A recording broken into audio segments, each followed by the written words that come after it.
Hi guys, somebody asked me a very important question. They said, what do you think of the xenophobic attacks and the violence that's currently happening? And I said to them, I've got one very big problem with the attacks. And I think my biggest problem is that there is no end goal to it.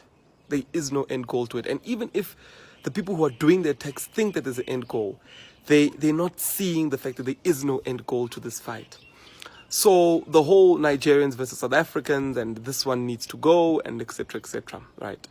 So let's say that the big fight was about jobs, to say Nigerians are taking our jobs, Nigerians are taking our economy, Nigerians are dragging the youth, they're damaging the future of the country. Let's say that was the big goal. And the end goal of it was to say we want to get rid of Nigerians so that we can protect the future of the country, get back jobs, get back the economy.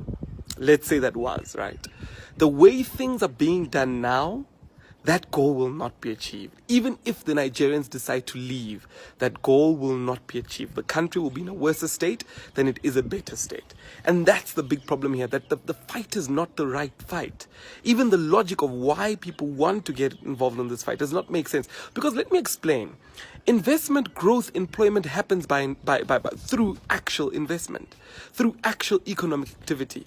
Now, if you're fighting one another and you're showing the rest of the world that you're in a really place, one, tourism will go down. That's the first problem. So whether they go or whether they stay, tourism will still go down, meaning there'll be less jobs now. Meaning that even if they do stay, there'll be less jobs for everybody, including those that have stayed in the first place. So both parties lose. Two, international investors will not want to do business with South Africa for these reasons.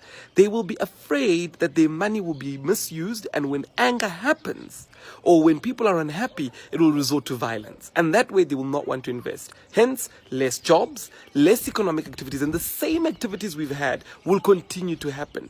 So the big question here is these xenophobic attacks, even if tomorrow morning, every Zimbabwean, every Nigerian had to leave South Africa, it still would not be an issue solved. Because the big issue here is the fact that we're ruining, one, our reputation in terms of investment.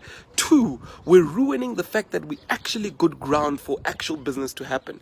Because from now on, be it the billionaire, be it Google, be it Facebook, no company is going to want to associate themselves with South Africa, because their attitude will be, if South Africans are upset, irregardless of who you are, they will damage you and your property.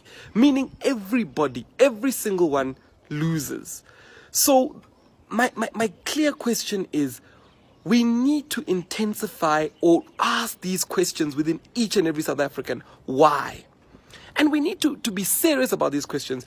You know, the big problem is that everybody gets into it. They want to hype themselves up. If this had to happen, it'll fix things. But if you really look at it, you find that the reasoning and the thinking is very, very wrong. Ask yourself why. Why are these attacks happening? What is the end result? And rather try find out how can we fix the end result. There are better ways for this situation to be fixed. They're better. And I'm in no way saying that drugs should continue, illegal immigrants should be let on the loose to do whatever they want. I'm no way saying that. What I am saying is that the way that the problem is being solved currently, the violence, that is in no way solving the solution. And that's not only the worst part. The worst part is that it's making the situation in South Africa worse than it currently is. So in actual fact, it's a self-destroying act. And that's the issue that I've got. That we cannot be self-destroying.